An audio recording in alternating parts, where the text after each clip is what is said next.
Hey, this is Pam. Welcome back to Vampire the Masquerade Bloodlines. This is part 11.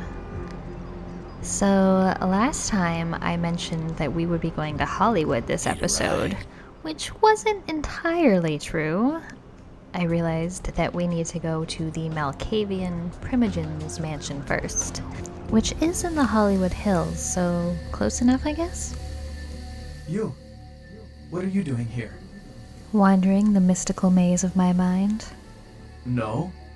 Your words are a little wobbly. You should get out of here. This place is bad news. Pardon me. What secrets within these walls?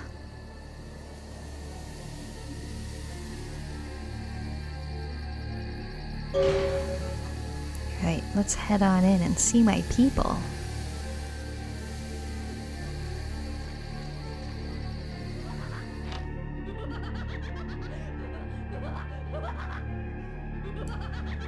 Well, that's always a good sign.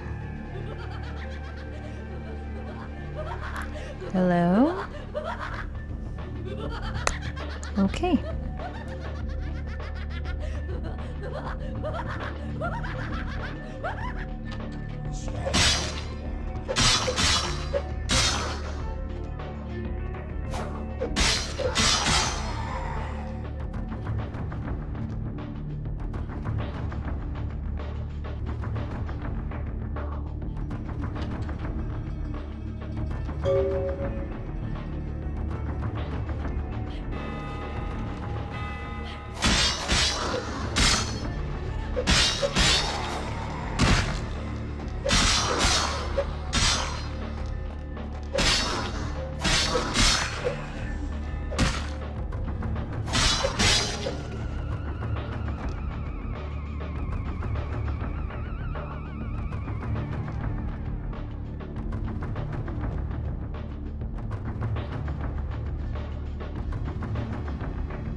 Well, he sure seems to be having fun.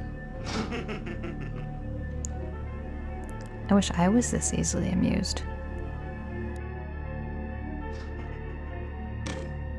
Another unfortunate casualty to tide of time, insane asylums. I lament their loss not only as brokerage houses for the breadth and depth of human psychoses, but also I shall mourn the disappearance of that peculiar environment present only in an insane asylum.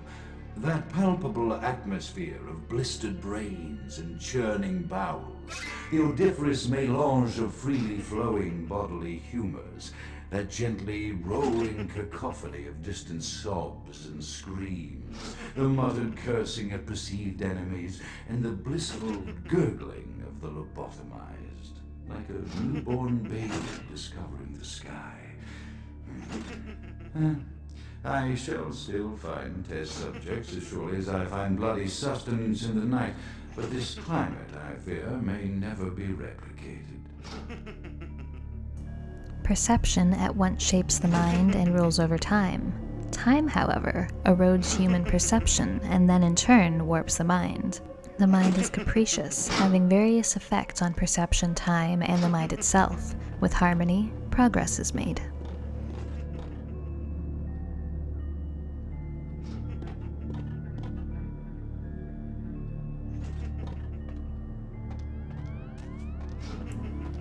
Guess we'll go back and see what door opened when I played with the candlesticks.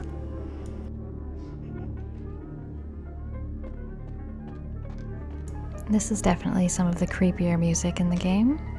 It is quite peculiar, the happenings I've been made to witness for my supernatural longevity.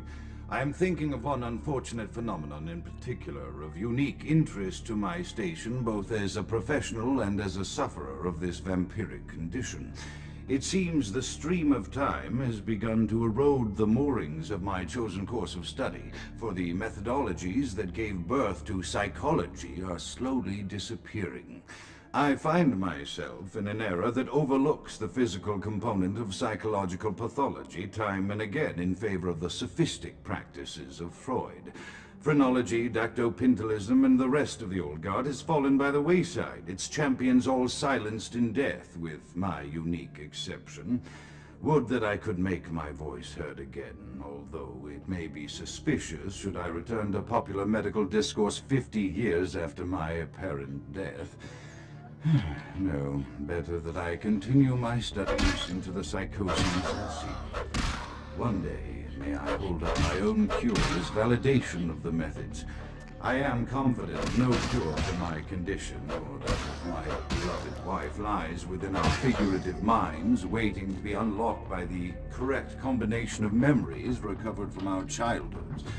And I'm most certain it has nothing to do with the relationship between myself, my parents, and my genitals. Sorry, Sigmund, but I choose to stay my course. In time, too, may your star fade and disappear.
Often I reflect with great regret on the missed opportunity that was my infector. Had I been conscious after the attack, I could have stopped the orderlies from locking her in the roaming pen. What I would give for just one interview, a few simple questions of the plague-ridden woman who met her end that dawn. Of course, there is no guarantee she would have been any more helpful than my current crop of test subjects, mewling wretches. Few could be called enthusiastic. Given the nature of the tests, I cannot expect the same fervor from all, but a modicum of cooperation would be appreciated. Animals. The one called John went so far as to gnaw off his arm and escape into the floorboards like some feral rodent. I still hear him scurrying about at night. He must be making an atrocious mess, and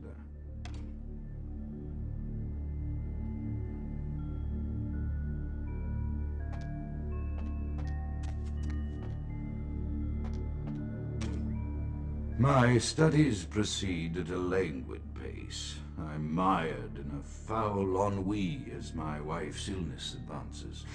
My subjects grow restless without proper supervision, but I cannot pull myself back from this black depression.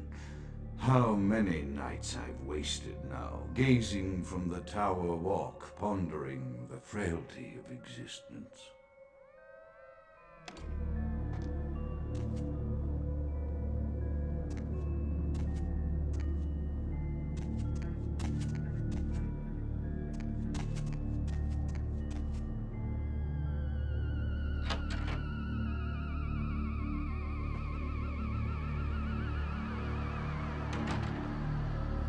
Well, this is quite the view. The hills on one side, the city on the other.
After decades of solitary study into this affliction, I have learned that it is by no means mine alone.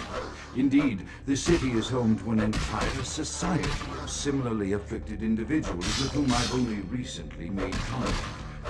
They are an understandably standoffish sort by and large, but I have been able to confirm with them that the condition is indeed vampirism, which apparently comes in a multitude of strains, each with a spectacular set of symptoms such as invisibility and even a sort of lycanthropy. Through numerous official interactions with the governing body of this secret society, I have concluded that their fundamental understanding of the vampiric condition is woefully lacking and mired in suspicion and pseudo-religious dogma that would make a Turk balk for its strictures. Indeed, they seemed impressed with my studies and the eloquence with which I was able to present them. Apparently, the typical sufferer of my particular strain of vampirism is far from the vanguard of the King's English. So impressed were they that they even offered me an office in their government, a rather high office by the sound of things. I believe I shall accept. If nothing else, it should provide a lofty vantage point from which to observe the breadth and epidemiology of the affliction, so that I may move more expeditiously toward a cure. I missed something in that other room. Just gonna zip on back.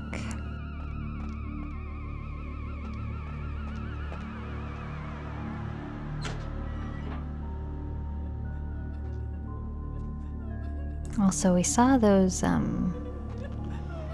people in the mirror in the other room, which means they're not vampires. I sort of assumed they were.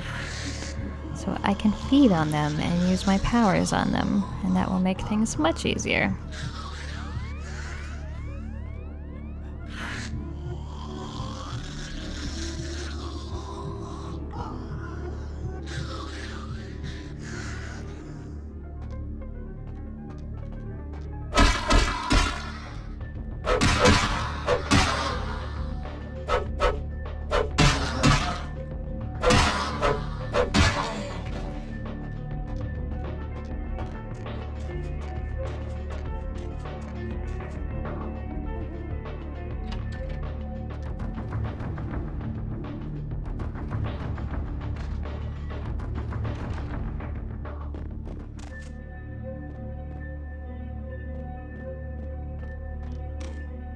I have accepted the role of primogen for Clan Malkavian, the dreadfully winsome label applied to the particular strain of vampirism I suffer, so named for some supposed vampire father figure of old, or poppycock grown from a backward culture that seems interminably drawn to children's tales and the fiction of Victorian romance, when it should concern itself with the science behind their suffering.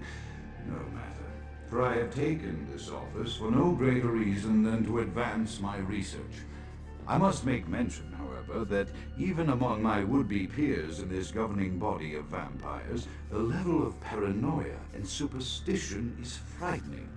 Their intelligence is not the question, no, indeed. As they courted me for this appointment, I had to suspect that their overtures were hand-tailored to what must be my obvious infatuation with reason, for the devil would do well to have such honey-tongued tempters. Even so, I could not help but notice the dressing of language these vampire leaders chose for their siren song. Whether it is born of habit, from addressing their unwashed, ill-educated subjects, or from their own deep-seated beliefs, their linguistic flourishes belie a faith in superstition over the providence of empirical reason that must be an all-pervasive theme in this society of darkest night. Damn it all, now I'm doing it too. So I think I actually did what I needed when I found that hidden book. So I can leave these alone.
As I expand my dealings with the vampire government, I have encountered a disturbing new symptom of this affliction.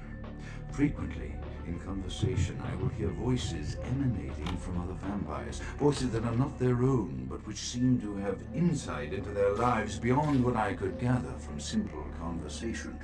These voices seem to echo from deep within my fellow vampires, and I cannot be certain if this symptom belongs to my strain of illness or theirs, for the voices are various and inconsistent. I dare not mention this symptom to my vampiric peers, for they have proven themselves true predators to whom I could be loath to reveal any sign of weakness. Indeed, these voices have counseled me against confessing their presence, and until I can confirm their source, I will listen. The information the voices have given me ranges from curious to frightening. The latter case is especially true of one powerful vampire whose name I shall not permit to record in the interests of self-preservation.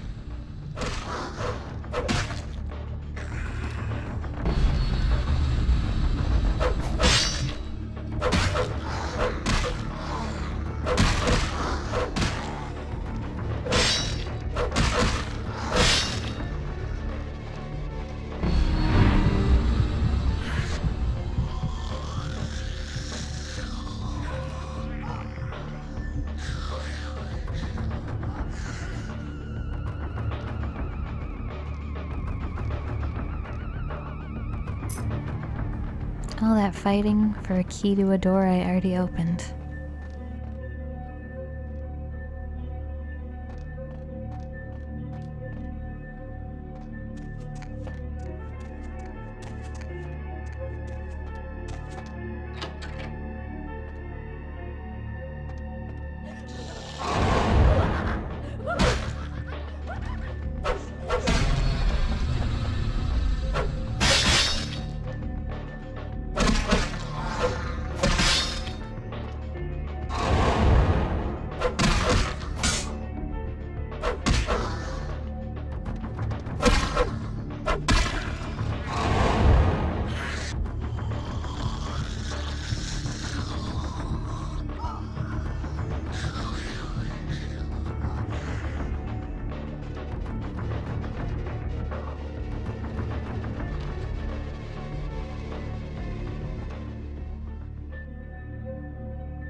That was close.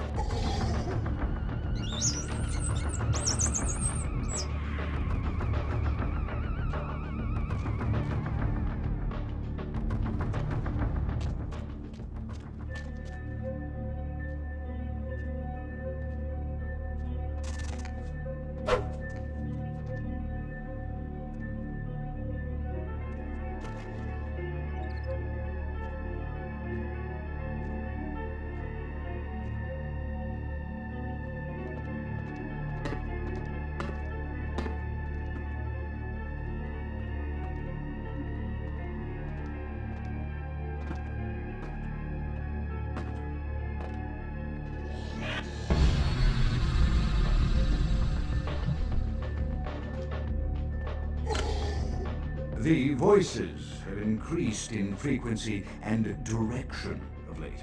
They have begun to stay with me long after conversation has ceased and are serving as quite a distraction. I fear others are beginning to notice my preoccupation at the vampire gatherings. I am thinking again of the particular vampire of whom I spoke previously, who I dare not name for my growing fear. If the voices are to be believed, then my caution is warranted, for they speak of his blackest crimes, both past and future. More than once, I have seen the suspicion in his eyes and heard the distrust in his voice when speaking with me. The fear must register on my face, as it is all I can do in these moments to keep from crying out in chorus with the voices.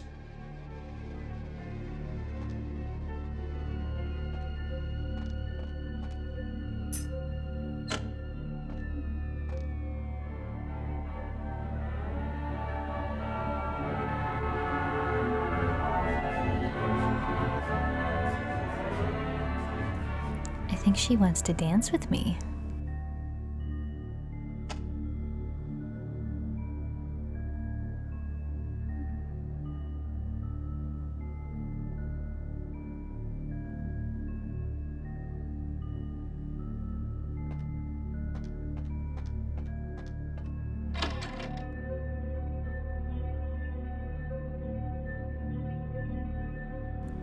He did.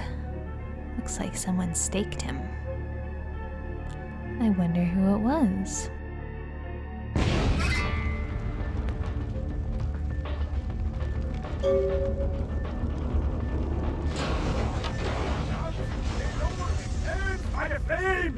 Grout is no longer a corpse. He is ash. Count is dead? Pity it could not be by my hand. No matter. Soon your self-made kings and false prophets and all who bear the mark of the beast will be washed from the earth for the coming of the Lord. Where are your manners? How about an introduction? As you burn, tell them it was Grünfeld Bach who sent your damned soul to that lake of fire. All agents of Satan shall return to whence they came. Let this righteous display serve as a promise to all who serve the Archfiend Lacroix. I'm coming for you, Lacroix! By the power of the Lord, I will cleanse your black soul! Much talk, little sense.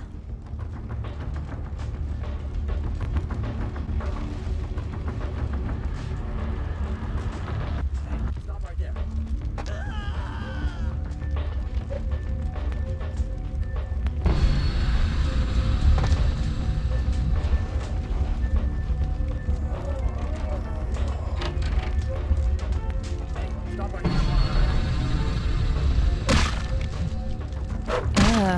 Fire bad.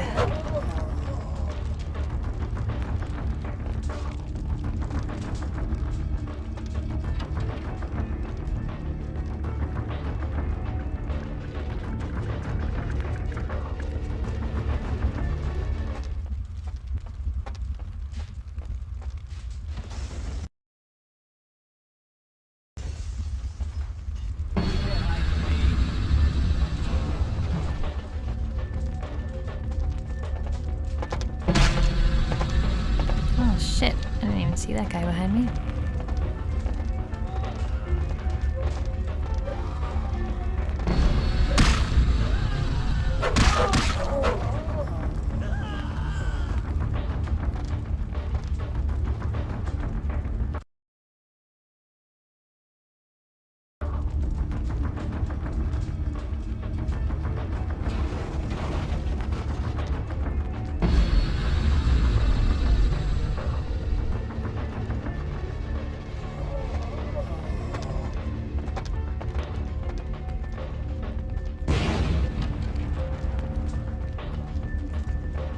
Alright, let's get out of here.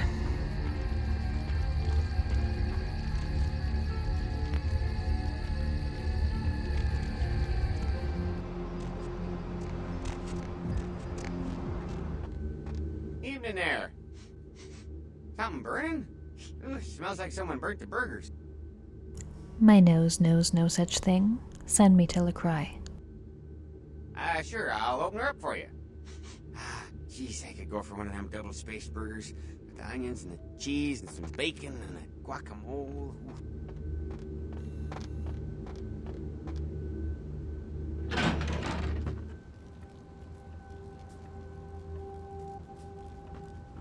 The primogens still haven't been contacted by Grout. I thought I made it clear that you are not supposed to come back until we had heard from him. We no longer hear the voice of Grout. Grout's dead? What? Who's Bach? Why does he want to set me on fire? Bach! Every time I think he's lost the scent.